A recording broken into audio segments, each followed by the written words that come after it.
സ്വന്തം മുഖ്യമന്ത്രിയെ ഭ്രാന്തനാണ്, വർഗീയവാദിയാണ്, മുസ്ലിം ലീഗിന്റെ കയ്യിലെ കളിപ്പാവയാണ്, വിവരദോഷിയാണ്, ഊളംപാറയ്ക്ക് അയക്കേണ്ട ആളാണ് എന്ന് പറഞ്ഞ ഒരാൾ അയാളെ പോയി ആദ്യമായി കുമ്പിടുക എന്ന പണിയാണ് ബിന്ദു കൃഷ്ണ ചെയ്തത്. ഒരു നല്ല തീരുമാനം കൊണ്ട് തുടങ്ങാൻ പറ്റിയില്ല എന്ന് പറയുന്ന ഏറ്റവും വലിയ ഗതികേടിനെ അനുഭവിക്കുന്ന മന്ത്രി ബിന്ദു കൃഷ്ണയാണ്.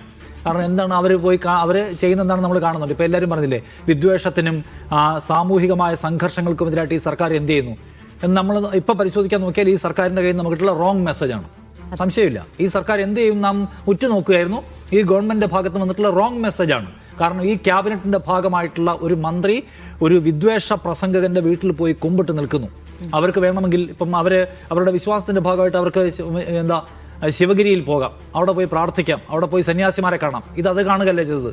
അവരെന്ത് ചെയ്യാണ്? ഒരു വിദ്വേഷ പ്രാസംഗികനായ ഒരാൾ, ഈഴവ സമുദായത്തെ തന്നെ അപമാനിക്കും വിധത്തിൽ വർഗീയ വിദ്വേഷത്തിന്റെ ഒരു പാട്ടുകാരനായി മാറിയ ഒരാളെ പോയി കാണുകയാണ്. അയാൾ ആരാണ്? ഈ തെരഞ്ഞെടുപ്പിൽ ഈ മുന്നണി വിജയിക്കാനേ പാടില്ല എന്ന ശബ്ദവാക്ക് ഇങ്ങനെ ഉരുവിട്ടുകൊണ്ടേയിരുന്ന ഒരാൾ.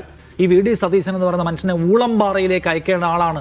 അയാൾക്ക് വട്ടാണ്, അയാൾ ഭ്രാന്തനാണ്, വർഗീയവാദിയാണ്, അപ്രസക്തനാണ്, ഒരു കാര്യവുമില്ലാത്ത ആളാണ്. ഞാൻ ഈ വാക്കുകൾ വെറുതെ പറയല്ല, ഈ വാക്കുകളെല്ലാം അതുപോലെ വെള്ളാപ്പള്ളി നടേശൻ ഉപയോഗിച്ചിട്ടുള്ളതാണ്. സ്വന്തം നേതാവിനെ, സ്വന്തം മുഖ്യമന്ത്രിയെ ഭ്രാന്തനാണ്, വർഗീയവാദിയാണ്, മുസ്ലിം ലീഗിന്റെ കയ്യിലെ കളിപ്പാവയാണ്, വിവരദോഷിയാണ്, ഊളംപാറയ്ക്ക് അയക്കേണ്ട ആളാണ് എന്ന് പറഞ്ഞ ഒരാൾ, UDFന്റെ വിജയത്തിന് ഒരു നിലയ്ക്കും കോൺട്രിബ്യൂട്ട് ചെയ്യാത്ത ഒരാൾ, കേരളത്തിന്റെ സാമൂഹ്യ അന്തരീക്ഷത്തെ മലീമസമാക്കാൻ വേണ്ടി മാത്രം പണിയെടുത്ത ഒരാൾ, BJPക്ക് സീറ്റ് ഉണ്ടാക്കാൻ വേണ്ടി മുസ്ലിം വിരുദ്ധ വിദ്വേഷം പറഞ്ഞുകൊണ്ടേയിരുന്ന ഒരാൾ, അയാളെ പോയി ആദ്യമായി കുമ്പിടുക എന്ന പണിയാണ് ബിന്ദു കൃഷ്ണ ചെയ്തത്. അപ്പോൾ ഓരോ മന്ത്രിമാർ അവരുടെ വകുപ്പിൽ നല്ല കാര്യങ്ങൾ ചെയ്തുകൊണ്ടും ജനങ്ങളുടെ ആശയാഭിലാഷങ്ങൾക്കൊപ്പം പ്രവർത്തിച്ചു തുടങ്ങണമെന്ന് ആഗ്രഹിക്കുമ്പോൾ ബിന്ദു കൃഷ്ണ എന്ത് ചെയ്യുന്നു?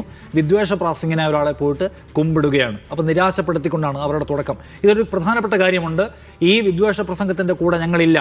1000 തെരഞ്ഞെടുപ്പുകൾ തോറ്റാലും നമ്മൾ മതനിരപേക്ഷതയോട് കോംപ്രമൈസ് ചെയ്യരുത് എന്ന് പ്രസംഗിക്കുകയും അതിന് വലിയ കയ്യടി നേടുകയും ചെയ്ത വി ഡി സതീശൻ തന്റെ ക്യാബിനറ്റ് മെമ്പറായിട്ടുള്ള ഒരാൾ അനാവശ്യമായി പോയിട്ട് ഒരു വർഗീയ വിദ്വേഷ പ്രാസംഗികനെ കണ്ടതിനെ കുറിച്ചുള്ള വിശദീകരണം തരാൻ ബാധ്യസ്ഥനാണ്. അതോ അതിനും ഇന്നിപ്പോ ബിന്ദു കൃഷ്ണയോട് ചോദിക്കുന്നുണ്ട്, നിങ്ങൾ വെള്ളാപ്പള്ളിയെ കാണാൻ പോയല്ലോ എന്ന്. ക്ഷീരദിനാശംസകൾ മറുപടി പറഞ്ഞത് അത് വലിയ മിടുക്കായിട്ട് തോന്നുന്നുണ്ടെങ്കിൽ ബിന്ദു കൃഷ്ണ ഇതിനു മുമ്പുള്ള സർക്കാരിനെയും അതിലെ നേതാക്കന്മാരെ ആലോചിക്കണം.